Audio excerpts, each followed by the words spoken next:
Good evening, everybody. Welcome to another episode of Atlantic Bushcraft Adventures. Tonight, episode 72, titled Now You See Me, Now You Don't, Making Your Gear Visible. And I mean, it's a pretty self-explanatory title. I guess the idea tonight is just some suggestions, some thoughts, some things you can do, literally just so you don't lose your gear in the woods. Like, how many times have you been out in the woods and you set something down and you're like, oh yeah, it'll be fine. You turn your back for 2 seconds and it's gone. You know what I mean? It's not that you lost it. It just blends in with stuff or something got kicked over it or something like that. It's real easy to do. I know myself. I've lost a couple knives this way. I mean, I think that's the most common one. Everybody has a story like, oh yeah, I put my knife down. I swear it was right here. And I mean, that is the last time you see that knife. Hopefully somebody else came behind you and found themselves a knife. At least they're getting something out of it. But I mean, you must have a story like that, Ben. Everybody knows somebody. I've got a few stories. At the first knife I lost, I was actually in the military, I was in the reserves. And I remember I bought this little knife. It was a neat little tiny knife, and it pivoted halfway up the handle, so it became basically a shank. Possibly illegal. I bought it from like Knife and Things, but it had a neat little holster in it, so it was actually in shank mode when it was in the holster. And then when you opened it up, it was like a really short, little tiny detail knife. It was awesome. I was just walking through the woods, and the clip that held it in was activated by an external pressure, and I figured it hit a branch or something and just flicked out. And I went back, and it was a tiny little black knife with an etched blade, so it was kind of dull. I never found it. And it's true. Like a lot of stuff, once you lay it down, and I'm bad for this generally in life. Like I used to be an aircraft mechanic, and I tell you, I was losing tools all the time. I don't know how I didn't get fired. But it's a real common thing to do. I mean, it's not foolishness or anything like that. I think it's just human nature. We're a busy species. Society has a lot pressed down on us, and I'm not saying anything bad about that, but realistically, like, we have other obligations. We've lots on our minds. It's real easy to set something down, and it's just classically misplaced. So, and most of it we do eventually find, but you can spend an awful lot of time looking for something. And when you get into something like bushcraft, so the whole center of everything we do is about going out and being as self-reliant as we can with as few items as possible. Would you not say that that's really what most of our goals are? Yeah, I think that's the end. Like, once you get into it to a certain level, that's exactly the end game. How, well, I guess it is for me. Maybe it's not as for everybody, but the majority, how little can you get away with and go out and still be comfortable and rely on your skills and the specific gear you take to be able to have like a prolonged adventure, right? Yeah, nobody wants to be carrying out, 100 pounds of gear. A lot of us, even if we're not ultralight people, we want to get our gear packed down to something that's reasonable to carry, that doesn't involve multiple trips, doesn't involve a lot of work. So we choose all of our gear to be extremely important to us in the trip, regardless of the cost. It doesn't matter if it's a $3 knife or a $400 knife. It's the only knife you got. It's extremely valuable to you when you're in the woods, because you're depending on that to help you make your fire. You're depending on that to potentially process food. You're depending on that to make tools. You're depending on that for a ton of stuff. And sort of the other side thing to this is the most popular knives and stuff that you can find at Canadian Tire, Walmart are camouflage with blacked out blades. I was just about to say one of my favorite knives. It's one that a couple gave me, friends of mine and Mel's. Awesome knife. It's not super expensive. It's an Olympia, so I'm sure everybody's heard of that name that's looked at any kind of knives. As you know, it's not like the high end of knives, but I mean, it's a good little knife. I love it. It's just the perfect size for my hand. It sits in it well. I meant to bring it in, but it's still sitting outside my gearbox. But it's 100% camouflaged. It's got a sheath it falls out of, and the blade is black. Yeah. And I mean, I picture, like, when I was camping with Jeremy, one of his favorite knives, you'll see it on every one of his videos. It's a Canadian Tire special. I can't remember the brand on it, but it was blacked out blade, green handle. Like, you know, great little knife. He loves it. He talks about it all the time. But it's very easy to lay that down, turn around, do your thing, turn back, and if it fell off the stump and hit the ground, and you don't remember exactly which stump you laid it on, you may never find that again. A lot of our tools, a lot of our stuff is that way. And part of how we even ended up here, you showed me an item you were hoping to buy, and I was picking at you about the color, right?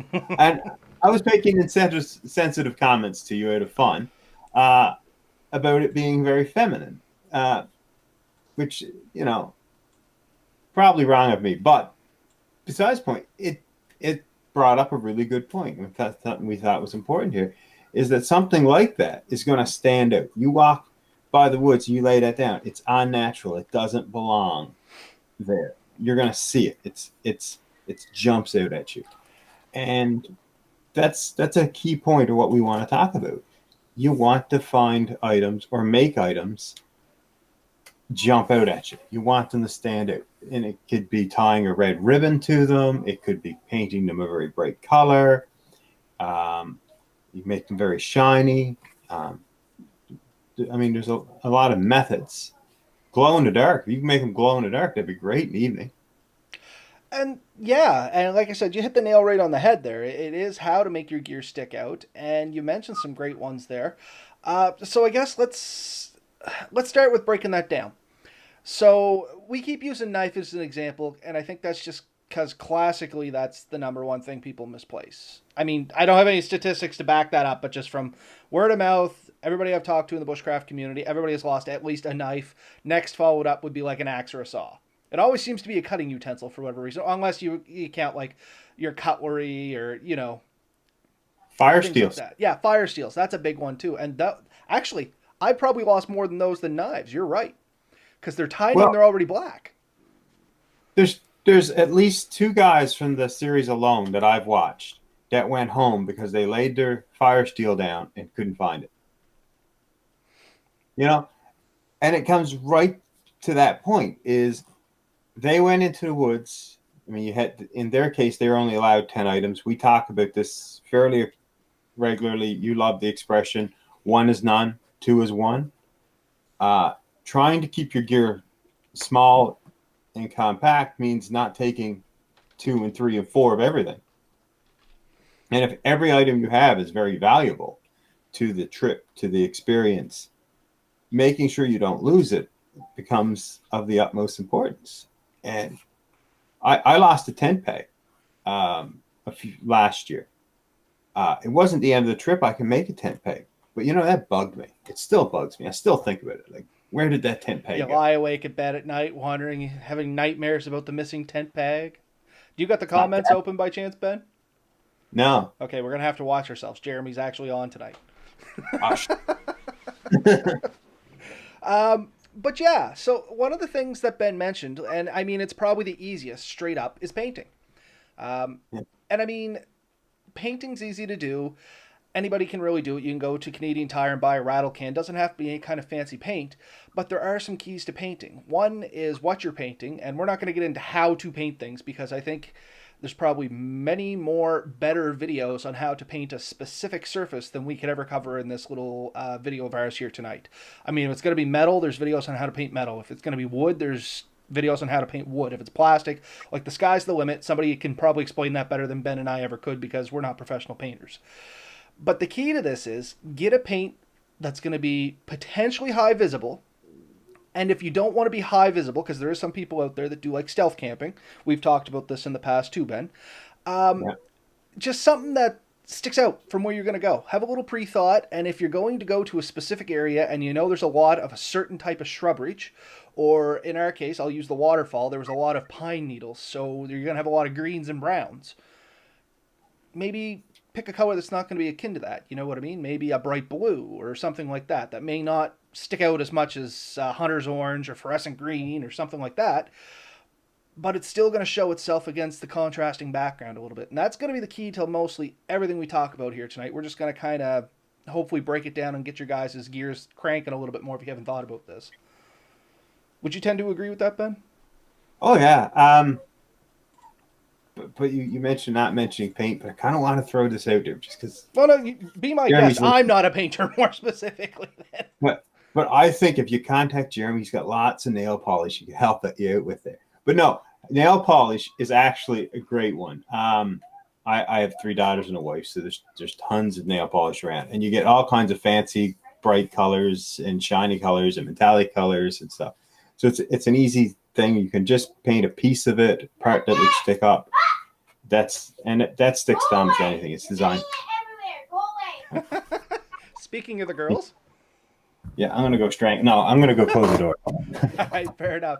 And yeah, Ben made a real good point there, and I totally missed that point, and he's right. Nail polish is great; it's inexpensive, but it's fairly durable. I'm sure is what Ben was leading to there. It's easy to put on, but it sticks around pretty good. Oh yeah, it's got some decent holding power. I mean, it's designed to go on your hands and get wet and I mean, ask any woman, she'll tell you. Half the guys I know, actually. I was going to say, nail polish has actually become quite the fashion statement across all genders. So, a little unfair to say women. Trying to save us a little bit here, Ben. Well, Gary tells me he uses it on his fishing gear. So, You know what? I used to, when I tied flies, clear coat, I used to use that yeah. a lot on sealing the head of flies and stuff like that. I haven't Oh done it yeah, in a few years, but I imagine I still have some around here. But yeah, anyway, it's a real easy paint to get a hold of. I mean, you can buy it anywhere. You don't have to go to a fancy salon. Actually, you'd probably recommend going to a fancy salon because you're going to buy like $30 nail polish and paint something that's probably not worth $30, or potentially, maybe you are. I don't know. I'm not. But I mean, I think even the dollar store has nail polish now, does it not? you could get anything you want in this world, dollar store, buddy. That is the store to buy everything. Their selection keeps getting bigger. We should do an episode just on dollar store finds sometime. Uh, well, that would be an interesting challenge, the dollar store challenge. I know people used to do it for $10. I find it here it's kind of tricky because you can't really get 3 items for $10 in our dollar stores lately. But you could probably easily, up it proportionally, and you could get your shelter, your food, your cutting utensil, your rope. I think there's container, pot or whatever. That would be a fun one to do, and just see if there's any hidden gems there. Okay, maybe for a future episode, if you guys are listening or interested, comment. Let us know. Is that something you guys would be interested in? I know it's been done, don't get me wrong, but it's never had Ben and I's flair on it. Our sense of style, if you will, which is non-existent. Have you looked in the mirror lately? I'm looking at myself now in the camera, thinking I should really blank that out. But anyway, we digressed a little bit. Sorry about that. Bringing it back in a little. Moments of clarity. But yeah, so painting's a nice, easy one to do. Another one for knives and things like that, that's steel, if you have availability to it. And I mean, this is kind of luxury at this time, is powder coating. And it's actually getting a little easier for the common person to do it. You can buy some of the basic stuff now fairly inexpensively if you're going to be doing small items. And it's quite tough too. I've seen some, one of my buddies does some powder coating. He literally, it's like I don't even want to try and get into describe how he does this because it's like something with a car battery charger and a easy bake oven kind of setup. So it's probably incredibly dangerous, but it works. And he's been doing a lot of his gear and stuff, and it looks great. Like his tent pegs, stuff like that. He's been using bright orange. It sticks well, it adheres, and it's tough. Yeah. Yeah, no, I mean that's a great method. So yeah, coating it with a paint or some kind of enamel or it is a great method. Buying tools or equipment that has color in it. Cloth things you can stitch a ribbon to. Oftentimes, even with knives, I've done it before where I've just tied a piece of flagging tape to it. Or just wrap the handle or something. I mean, there's lots of options you can go with. Brighter versions of paracord. These are all methods. But if you didn't want to physically identify it so that it jumps out. The other thing is using a little bit of OCD and always putting things where they belong. Uh, Yep. that's a method that I try to do. I'm really bad at it. But when I'm setting up my tent, for example, when you take your tent or your hammock out of the bag, every bag that I have anything else in, so my sleeping bag valise, my tarp cover, I got a bag for my tarp. If I take a pillow, there's a bag that went in. All those bags go into the hammock bag. The bag that covered all my tent stakes, the bag that covers anything else, everything goes into the one bag, and it gets closed up and usually tied at one end of my hammock or put in one corner of my tent, and it stays there. If I don't have that rigid routine, when I go to take everything apart and put it back, into the bags, I can't find the bags, and then I'm off for the rest of the trip because I've lost something. And maybe it isn't lost. Maybe it's just in a pocket of my backpack. But since I don't know where it was, it couldn't be packed away right, and it bothered me. And that's the thing. It may be still in your gear, but missing something that you think should be there can be very discombobulating. I mean, it can literally ruin your night's sleep, as Ben has attested to here at the start about his tent pole. I mean, it can bother you. It can lead to other I, things. I Oh yeah, didn't. sorry, tent peg. And I mean, it's as simple as that. It's a huge psychological thing. And just adding on to what Ben said there, have a good system. Like for me and my knife, for instance, I always carry my knife on my belt. I very rarely take it off my belt just because that's where the sheath stays. And as soon as I'm done with the knife, instead of setting it down, even if it's only going to be a second, it goes straight back in the sheath. Because it's real easy to set something down and like you're working in spot X and all of a sudden you glance over and something needs to be done with the fire. Or there's a tarp flapping in the wind or something and you get up to take care of that because it's an emergency at the time and you accidentally kick your knife and now you're on that whole hunting thing. You know what I mean? And I mean, just for our location at the waterfall, it would be real easy to accidentally knock it into the brook and then it's gone forever. You know what I mean? Into the brook, into a small hole in the ground that you didn't really notice was there, and it ends up worse. It's there. You can. I've lost things where I know exactly where they're to. I just can never get to them. Like I can't reach it. I know. I don't know. We didn't post the video, but my daughter went ice fishing with me last year with Gary, and she laid her phone on her chair, and when she walked away from her chair, she was being a little silly and she was moving my chair for me. I didn't ask her to and didn't want her to. Her chair blew over. We have it on camera. Her phone in that chair, gone. Like it was on the chair when it blew over. We picked the chair up. It was gone. It went down the ice fishing hole. We know exactly where that phone is. It's gone. Oh no, and that's the thing. I have not my proudest moment. I have literally felled and disassembled a tree to retrieve an item that got trapped under like a crevice in it. You know what I mean? Like a tree will get a split. It kind of ended up in there, and I'm like, I can't get my hand in there. I can't get it back out. Guess I'm cutting this tree down, kind of deal. So, and that's not a situation you want to be in, especially if you're out there and you're trying to make a go of it or something like that. That's a lot of energy. That's a ton of time. It's increased risk to yourself because that's now an activity you did not plan to do. So these are all things that can be alleviated. Like Ben said, just have a system. As Red Bear Tactical saying and Jeremy saying there, everything has a place and routine builds habit. So if every single time you're done with your knife, you get into the habit of putting it back into your sheath, you don't even notice it anymore. Like I don't notice it now. If I don't need my knife, it's not being set down, it's going in my sheath. That's as simple as it gets. You know what I mean? And that could be as simple as I'm using my knife to eat, because I do that sometimes as long as it's clean and I haven't been digging around something I shouldn't have been. I might be like cutting up a steak or something like that. And I may just turn around to talk to somebody, and I'm guilty for this. Instead of setting it down, it'll go right back into my sheath. And to me, I mean, it's a little inconvenient because now you have potentially stuff in your sheath, blah, blah, blah, blah, blah. But I take the extra step and clean my stuff when I get home, which is another good thing you should get into. But every single time I need to find my knife, I can guarantee you where it's going to be. It's going to be on my hip, between the, what would it be? I think it's the third and fourth belt loop in a leather sheath.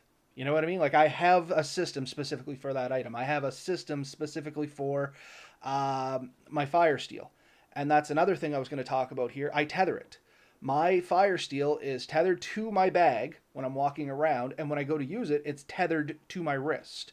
So if I do set it down, it's still attached to me. Yeah. And I mean, it sounds a little silly. Don't get me wrong, but yeah, I've lost fire steels. And if you're out there for like when I was younger and had more time, I was going out for like 5 and 7 days. If you lose your fire steel on day one, that makes a real long 6 other days. Oh yeah. Especially at the time because I didn't know anything about friction fire. You know what I mean? I thought I was doing good with the fire steel. Yeah. So, But tethering things is a great idea, and where I do like the kayaking and canoeing, and my wife, she says it all the time. She says you tether it or you lose it. So if you're in something like that, everything gets strapped down. Everything has a plan so that if it somehow fell out of the boat, you can still retrieve it, and that's tethering, lashing, leashing, whatever you want to call it. Everything needs to have a place, and it needs to be secure, so something's not going to fall out of. Most of my gear has a home. It has a place it needs to be, and I try to keep it back there. And people who've camped with me and have seen me when I've put something where it's not supposed to be, they'll see me walking around camp like completely lost, looking for it, like digging through snow, moving leaves, because I get. And I don't think I'm naturally an OCD person, but when I'm bushcrafting, when I'm camping, I really want to know where all my gear is because I consider it all vitally important. And it doesn't matter if it's that 50-cent item that I bought last 2 years ago that I rarely ever use. It's part of my kit. It's important, and it has a home, and it needs to be there. And if it's not there, it's considered lost until I find it and put it back there. yep. Mel makes fun of me all the time, and this boils over from a lot of my bushcrafting stuff is the OCD. If I can't find something, it's gone. Like it's missing. I need to know where it's at. I have literally torn the house apart at 2 in the morning looking for the dumbest stuff because it wasn't where it was supposed to be, and it drives me insane. Could be something as simple as it was on my desk. I know it was on my desk. Lily decided to grab it and run off with it. And it could be nothing more than like a pad of paper and a pen. She wanted to go draw, but it wasn't where I left it, and it's driving me nuts. And if you found it, I said, if you found it, it was completely used up, you'd be perfectly okay. Okay, that's yeah, gone. I need to get another one. You don't care. But yeah, you get it, and that's the point I was alluding to. Is I think, and I'm hoping, I'm trying to justify my own insanity on this one. As you get a system in place, it becomes so habitual, you just get used to it, right? Like they say, yeah, if you do something 21 times, it becomes a habit. And if it's, I can't remember, it's 40 or more, it's an addiction or something. And that's kind of where you get into with your bushcrafting stuff. It's like, it's not, you become a little anal retentive about stuff. And Mel makes fun of me about that too, because when we go out camping, I do things in a very specific way. Like, you know, the old saying, there's no wrong way to skin a cat. In my world, there is. There's the right way, and then there's all the wrong ways. You know what I yeah, mean? Because there's one way I do it, and not starting out, like generally I find the most efficient way that works for myself, and that becomes my go-to method. And I think we're all like that. You know what I mean? Very rarely do you something that's an easier way and then you're just like, ah, to hell with it, I'm going to try it this way because I know it's 10 times more complicated. And once you get a system down to where it's broken into the easiest method, it may not be like the physically easiest but longevity wise easiest method. That runs into a lot of keeping your gear from being lost, and that comes into like making a high vis, putting it back to where it's supposed to be, having a spot for it. Your fire steel's not just thrown in the bottom of your bag, like, oh yeah, it's in the bag somewhere. No, my fire steel is on the fire kit, on the front of my bag, on the right side, and the pen pouch tethered to the pen pouch. You know what I mean? Like, I can tell you where almost anything important is in my bag. Granted, some things do get thrown in my bag, like I don't have a specific spot for my hammock in my bag, for instance, other than somewhere around the bottom. It might be yeah. beside the pillow, it might be beside the pot, but it's somewhere at the bottom of the bag. You know what I mean? But specific items that I'm going to need and I rely on heavily, not saying I don't rely on the hammock, but a fire steel, knife, saw, things like that have a dedicated spot. And that's a great system to get into. And when you are not using that piece of equipment, put it back in its dedicated spot.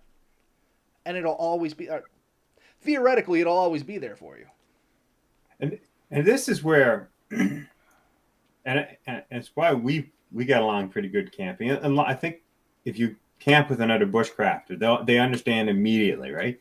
When you're setting up camp, they don't bug you. They don't ask you what do you want for supper or what do you think of that loon over there. They don't. They leave you alone when you're setting up because they know if partway through him setting up his hammock, I start asking him questions, he's going to break his pattern and he's going to lose something or he's going to do something. Something's not going to be done right. It's because you broke the pattern. You can't break the pattern. Once you're all set up, it's all fun and games after that. Like you can act the fool, you can talk about whatever you want. But You really need to bring up the comments. Jeremy's picking at you. That's hilarious. I love it. But yeah, Ben 100% hit it on the head there because I know he wants to go check the comments. There is a pattern, and that is the thing about bushcrafters. Like when Ben and I went on our second trip by the lake, I don't think we said more than 5, 6 words the entire time we had our setups done. But on the plus side of that, it doesn't take as long either because you know your system, you know how to do it, and away you go. Mine was real good on the last one because we did the hammock video and I made Ben do most of it, so it was great. But that's because we were shooting that how-to video, but I mean, anytime we go out, like Ben said, there's a system, and it is anal retentiveness, yes, but it's because the system works, and most bushcrafters that get good at it, quote unquote good, whatever you set that standard at, have a system and they stick to it. Not that they're closed-minded, won't look at new systems that are potentially better, but, but sorry, it's not that they won't look at a new system. It's just that they have a way of doing things that they're used to. And until they have a reason to modify that system, generally they stick with it. And that's not saying that you can't go, oh, hey, I noticed after the fact, you set your hammock up in XYZ, which is what Ben did to me the first time we were out at the waterfall. He came over and said, oh, I noticed you did this. Have you ever thought about doing it this way? And I took a step back and I was like, oh, yeah, you know what? That would totally be great. Like the whoopee slings. I had never used whoopee slings before. And Ben's like, oh, yeah, you got to get yourself a set. It saves you a ton of time. I looked at his. Boom. Now I have whoopee slings. I will not go hammock camping without whoopee slings because they do save you time. And it's no more gear and stuff like that. And that's kind of where the method gets modified. But I don't change my method every single time. I just incorporated a new piece into my method. Yeah. But once you have that pattern, it's easy to see later, like with the whoopee sling. I mean, the fact that there's no knots to tie, the adjustment is quick and simple. It's just, it's easy and smooth. It's easy to incorporate those in and improve your method. We're always improving, but we have a pattern. So that's extremely important in saving your gear is having a pattern, having a process. So we've covered what? Good patterns, securing your gear, and making it visible. So that's Gotta get used to this mirrored camera. Yeah. And you had mentioned another one that I kind of want to talk about was polishing, making it shiny, right? So yes. I have 2 points I want to make on the making something shiny. There's a benefit and kind of a drawback, depending on your situation. Making it shiny, it kind of doubles as a reflective mirror if you can get it to that, shininess where you want to do the old V and shine through it. If anybody doesn't know anything about that, there's great videos on it. Maybe we'll do one later for signaling for help. But the only downside I see to shiny things, and I've run into this a couple times myself, is if you're on the water. Shiny things tend to disappear in the water on me. And maybe that's just my bad luck. But once it hits the bottom, it becomes a mirror and it just mirrors the bottom. Unless you hit the specific light angle that it reflects back into your eyes. I've lost a couple knives, a lot of plastic things, like with shiny surfaces, CDs, things like that. Not even out camping, like just off a bridge where we swim back in the old Discman days. I've lost like 8 CDs off a bridge. Never found any of them. Just random things like that. But at the same time, in the woods, sticks out like a sore thumb. Like how many shiny things do you see on the woods floor? Hopefully not a lot. Gold. Pyrite! I find a lot of iron pyrite. Well, there's a ton of it in Nova Scotia, man. A ton of it. Anyway, once again, digress. Silica, that's another one that reflects a lot. Ooh, there's another one. Just put reflective striping on it, which helps you at night. Like, it doesn't have to be losing gear, it can just be keeping track of gear. A lot of people change their guy lines out from their tents to paracord that has some reflective striping in it, so that if you're walking back, your light picks it up and you don't walk into this thing and either strangle yourself or trip over it, potentially, twisting an ankle or something like that. So it's not only to lose or to keep you from losing stuff, but to maintain track of stuff as your lighting levels decrease. Fair to say? The Wild Haven tent that I got from One Tigress, the straps that came with it, the ropes that came with that, it doesn't take much more than a candlelight to brighten them. Like, they just jump out at you at night. And that reflective material that you can get in a lot of that guidelines and stuff is amazing at night. And that's when you can lose things really bad. So that type of stuff, hardly noticeable during the day. Like, the reflectiveness is just lost in the sunlight. But come nighttime, you put a flashlight anywhere near it, it's going to jump out at you. And that's, in that case, even if you lost it during the day, come nighttime when you think it would be harder to find, just run the flashlight across the ground. And if it's anywhere in the area, you're going to see it. It's going to just jump. And it also helps you back to your campsite as well. Like, I can remember times when I've had just the hammock set up with a tarp over it, and that at the time I think it was a camo tarp, which is even worse.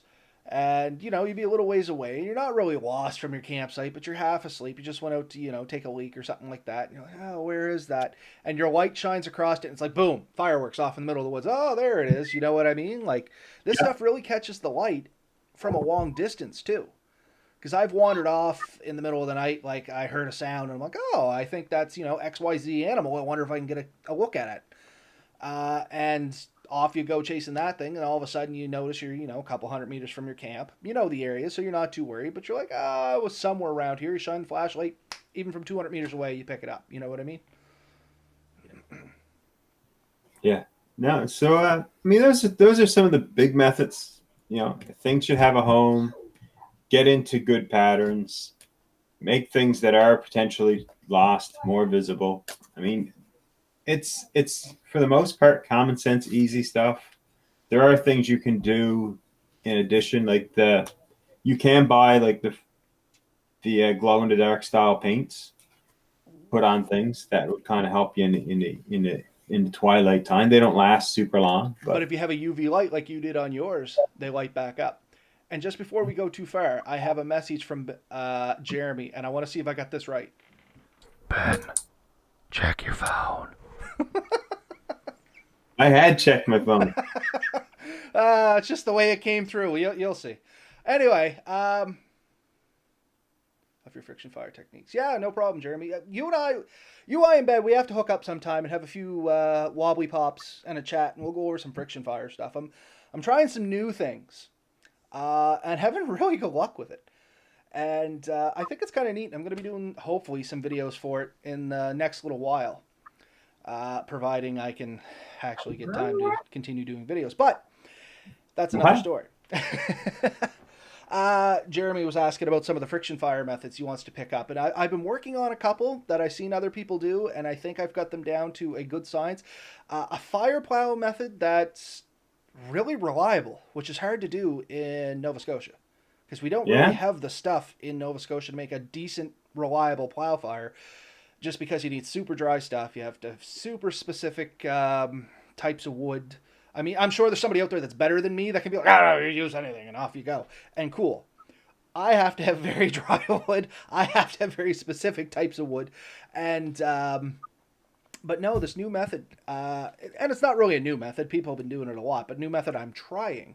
I'm having a really good reliability with, and I guess I'm tipping my hat here, but a fire plow using a piece of chaga. And man, does it ever hold the ember once it gets going, because of course, chaga is a fire extender. And anyway, I don't want to get down too much that rabbit hole, because we'll talk about that some other time. I'm reading your guys' comments, and I keep getting distracted. So yes, we've talked about painting, we've talked about tethering, talked about routine. Everything has a spot. talked about maybe polishing, making things shiny, potentially glow in the dark, reflective. So these are all ideas you can do to, and I mean, don't get me wrong, this all seems like common knowledge, don't get me wrong. But there's an old saying, well, I guess it's not old, it's a more modern saying, that there's no such thing as common sense anymore, only acquired knowledge. And if you've never had the means to acquire the knowledge, then it's not really common sense. So by that, I mean, yeah, a lot of this is common sense. If you want something to stand out, paint it a color that stands out. That's great. But if you never thought about that, or really somebody jarred you to say, take a look at your gear, does it need to be painted? Because, I mean, that green knife I was telling you about, I grabbed it, threw it in my hip, never thought nothing more about it until I got in the woods and I was sitting there. I'm like, oh, crap. I hope I don't drop this, because that will literally be the last time I ever see it. Actually, I was sitting in a tree stand when I had that epiphany, of course. But anyway, so yeah, these are things just to think about. And that's kind of the whole point of this video, is to just get you thinking. Think about your gear. Does it all have a spot? Like, in your backpack, do you just jam everything in the center pouch and hope for the best? Or do you have some kind of a system? If you do jam it in the center pouch and it's worked for you, cool. But maybe just think about making a specific spot for some of your more active gear. It might save you a little bit of time. It might, you may like it better, you may not, but it's worth trying. If your gear does happen to be darker colored, green colors, things like that, things that are going to stand out in the woods, maybe put it, you don't have to paint the whole thing pink. I'm not saying that, but you know, the back plate on a knife, paint it pink. That pink is going to stick out, or a high visibility orange, or a high visibility green, or whatever color floats your boat. You know what I mean? In the instance Ben and I were talking about to start the show, last week you'd heard us talk about flashlights, and so I got to know what? You couldn't wait, could you? No, I can't. So I have a flashlight coming that was suggested to us on that. I won't tip the whole hand. I have a flashlight coming that was suggested to us, and it's in a very nice color. And we'll hopefully when I get it in, we'll do some discussion on that, because I am going to do a review on it. And yeah, that's kind of where this all started off. And he said, "Oh yeah, that's a real pretty color." And I'm like, "I won't lose it." And I won't, because it's dead sexy and it'll stick out. I'm sticking by that. Dead sexy. I might start wearing matching colors, maybe my boots or something. Ooh, don't do that around Jeremy. Oh, he's fine. He'll like them. And no one steals pink gear. That's a lie. My wife would steal. Jeremy will steal your pink gear. Don't you worry. I had to he's picking at me on my phone. Yeah. And Jeremy said that we're gonna have to do some fire starting on film, and I'd love to, Jeremy. I actually had a whole series on it back when I did the budget bushcraft thing, and my old computer lost all 7 videos on it. So I got really disgusted with it and kind of stepped away from it. But I'm ready to step back up and do it again. Because yeah, it was sickening. I worked for months at getting that stuff done just the way I wanted it, and then it literally pooped the bed, and then it was gone. And I was just like, that blows. I'm not doing it again. And I don't think anyone who has never really tried to do a decent video realizes how much time and effort goes into making a good video and getting it, ready to post. And then, like you say, when you lose it, it's disheartening is not the word, but it's close. It's downright hurtful, like in your very essence. And yeah, don't get me wrong, we do videos, but our videos are okay at best. There's go watch some of Jeremy's videos. His cinematography is great. I couldn't imagine how much time he puts into his videos, knowing how much time I put into my videos. You know what I mean? And Ben puts into his videos. Like, it's not just, record it, throw it up. There's you got to record it. You have to get the shots you want. You may do an entire recording and realize that the light was totally at your back and you couldn't see nothing. Like, there's a lot that goes into it. Shots that look nice, and then cutting it all together, editing out the ums and ahs and stuff like that. If you have a real bad one where you're like, and some of my earlier reviews I did for Budget Bushcraft, I sat for a 30-minute video. I had 6 hours of editing out ums and ahs. You know what I mean? Because you have to just edit it out, splice it together so it doesn't look like you're taking a seizure on screen. Anyway, it's different story. Different story. We're back to keeping your gear visible. Yeah. So, yeah, glow in the dark. I never actually thought about that a lot. And if you had a UV light, that would really stick out. I'm trying to think if there's anything else that would really help. But I mean, the number one thing, and we beat it like a dead horse in this video, is that everything has a place and you should have a system. Even Yep. with gear that's not super bright and sticks out, like my knife, it's brown handled. My sheath, brown leather. It's dark brown leather too. Jamie Harris did that. Amazing quality if anybody wants to check that stuff out. But I mean, if I set that down and kicked it under some leaves, it would be gone. So my Yep. system is it's on my belt, the knife is in the sheath. If it's not in my hand, it's in the sheath. And it's as simple as that. You know what I mean? I'm not setting it down just for a second. I'm not, it's right there. I can see it. Nope, it's in my sheath. And that's the kind of mental mentality you got to get into a lot. Like, I know it sounds ridiculous and like, oh, these guys are super anal about their stuff. And yeah, we are because we don't want to replace our stuff. You know what I mean? It all, not only is it financially a burden if you lose this stuff, you get used to certain gear. My knife's Yeah. not the most expensive knife, but it's my knife. I like the way it feels. I know how it works. I know the edge that's on it. I know that it's cantered ever so slightly to one side from that one time I screwed it up sharpening. You know what I mean? So I it's know. my stuff. Yeah. Uh, Yeah. Anything you want to add to that? I rambled for quite a while on that one, Ben. I'm sorry. No, I think we've covered the general subject. I mean, everyone has to come up with their own system. They have to just sit down and go through the gear. But as they develop this system of making sure that they can recognize their gear from afar by making it more visible, by having a place for it to go. And when you have a place for everything to go, it's packing becomes so much easier. Because if you don't know where everything needs to go and you go to pack something, all of a sudden stuff doesn't fit. I think everyone's done this where you leave for a trip, you got everything in your bag, you get there, you do your camping, and then afterwards, even after you've eaten some of your food and you've lost a couple of pieces, your gear doesn't fit back in your pack. And you're like, why doesn't it? Because you didn't pack it back the same way as when you left. You were kind of in a hurry to get out of there. You felt you were late or whatever. You just tried to cram things in, and it never fits well. But if everything has its place, you know why. Because something is out of place. When things don't fit, things don't work, it jumps out at you. It tells you that something's not right. So that's kind of the importance of it. Once everything has a place and you're used to it, and you know it's right, you'll know looking at your pack from a distance that it's not right. There's something missing.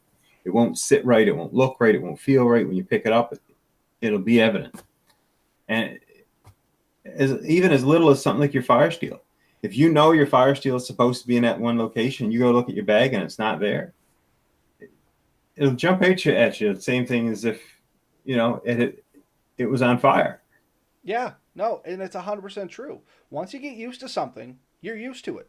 That's the way it should be. And yeah, once again, super anal retentive. But if it's not like that, you know something's missing. And you can pick up if something's missing like that. And the last thing you want to find out that you're missing is your fire steel on day 2 of a, 1 week hike. We've already said that.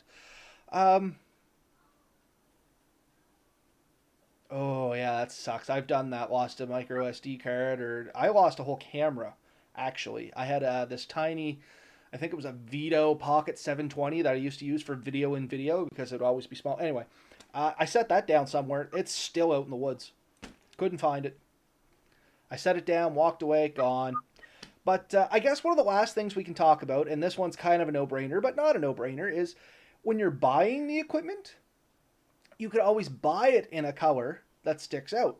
So not only for it sticks out and you can find it, but it could play a dual purpose. And the one I'm thinking of is the one I'm glancing over here at hanging up, is my sleeping bag. It's bright orange. So I can find it from a distance. It's still a great sleeping bag. And in the case that I get into more than I can handle and I need to be found, it also sticks, like I could spread that out during the day. And an airplane would easily see it. You know what I mean? So it kind of plays a double duty. Same as I'm going to try and get a new hammock tarp. Not that I dislike mine in any way, shape, or form, but I want it to be bright orange for the same reason. If I get into more than I can chew, I have that just little extra buffer zone. You know what I mean? I can spread that out. Not only can I use it as a place to sleep under, but now if people are looking in that area, they can see me from the air and potentially from further off.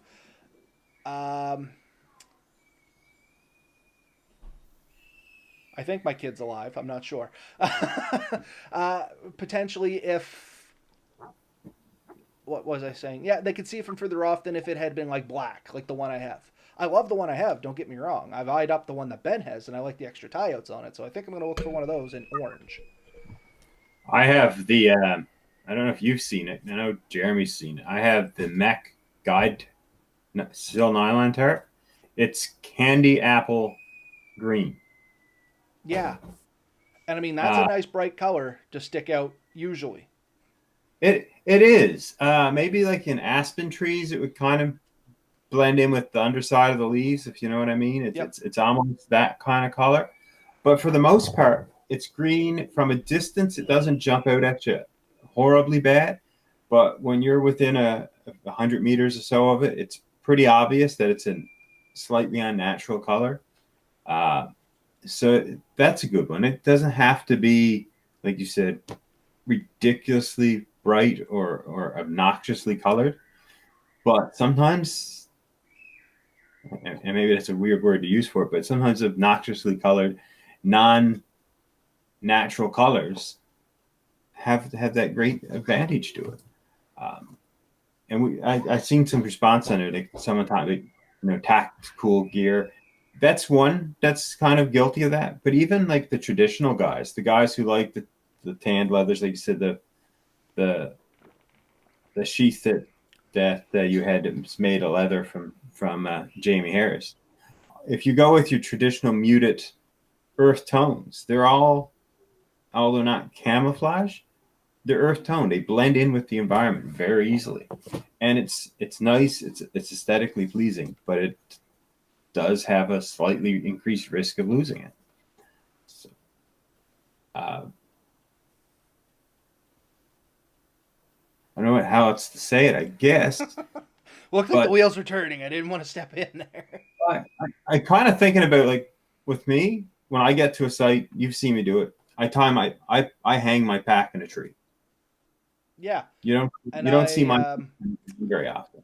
no, and I'm very much the same. I like mine at least off the ground. Doesn't necessarily have to hang in a tree. Mind you, I've adopted that more and more, but it can't be on the ground. You know what I mean? Yeah, and I just have probably a 3 foot length of paracord with a loop on it. I wrap that around a tree, and then I put the marlin spike hitch with a little stick that I pick up off the ground. I just hang the handle of my pack right on that, and I just leave it there. I just hang it there. Then when I need to get something out of it, it's at a nice, generally I think that's still my kid. I She's wasn't not liking sure. bedtime. No. Uh, but it makes it not only easier to find because it's up there and in the open. It means that when I go to open things, I'm not bent down. I'm not working at a low level. Everything is basically at working height on my pack. So that makes it comfortable, easier to find. It's a system improvement. Um, and it's always usually one of the trees my hammock's packed to. So all my gear is in a small confined area, easy to find, easy to locate, not spread out. Um, I've seen some people that do spread their gear all over the place, and it's like, how much room do you need? And the further your gear is, the more likely it is to lose something. You're reading something, I can tell. No, I heard the sound come from you, and I was like, interesting sound. I was Uh, adjusting my mic level there. Hopefully, like I said, my child is not having the best time going to bed, and I didn't want that running through the background. That's all. Um, I was, I'm playing with one of the flashlights we had for last episode, and it's the back end is seized on, so I can't get it apart. well, that's no good. Um, and yeah, I guess the whole point of this, like I said, get you thinking about your stuff. Jeremy needs a lot of room. And as Ben said a couple times, if you have a system of putting your stuff away, even when you get home, it's easier to clean your gear and put your gear back to where it should be.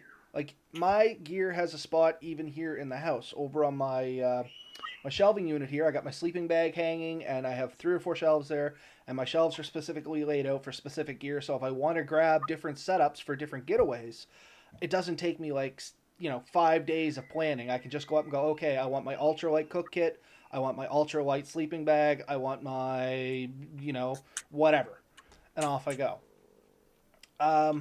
But yeah, I think that's probably pretty good for this episode. Um, is there anything you wanted to add into that, Ben, before we sign off? Because I'm gonna have to go and assist with my child here. Yeah, no, I think we covered that. I mean, we, yeah, we had a few other things we could talk about. It's not for this subject. Definitely different shows coming up that we really need to talk on. But no, I mean, I think we put a lot out on the plate. You know, viewers and listeners that want to take it, think about it. You know, right? If you want to share your ideas, things you do to make sure that your gear is always accessible, always where where you expect it to be. How do you maintain that, and how do you make sure you don't lose things? Because, like I said, it's distracting. It can ruin a trip, losing your gear. But worse, it can put you at risk. You mentioned like laying a knife down. You put it in your sheath so you don't lose it. But laying a knife on a stump and then not thinking of it, next thing you could step or sit on it or trip and fall on it. I mean, there's a whole safety thing. When everything has a place and it's not out there, it's so much safer for everyone involved, because everything is where it's supposed to be, and everyone knows where it should be. When people leave things laying around, it's only a matter of time before something gets broken or someone gets hurt. And you're in an environment where there's already enough risk. No, I completely agree, and that's the other, I guess, good thing to having a system, is it alleviates other potential problems. So, yeah, I don't think I have anything else on that. I'm sure we have lots to talk about otherwise, but that'll All be right. other shows for other nights. Very good. Will you go rescue your child from sleep and the dangers Hopefully, thereof? help put her to sleep. She just does not sound like she's enjoying going to bed, and I think her mother may be not having a good time putting her there. Yeah, I've Oh, been there. family No, life, no. it's fun. I highly recommend it to anyone who wants one. Oh, it's still great, don't get me wrong. There's far more good than bad, but every now and then you have an interesting time. Yeah. But all right, everybody, you guys have a good night, and we'll see you next week. See you next week. Take care.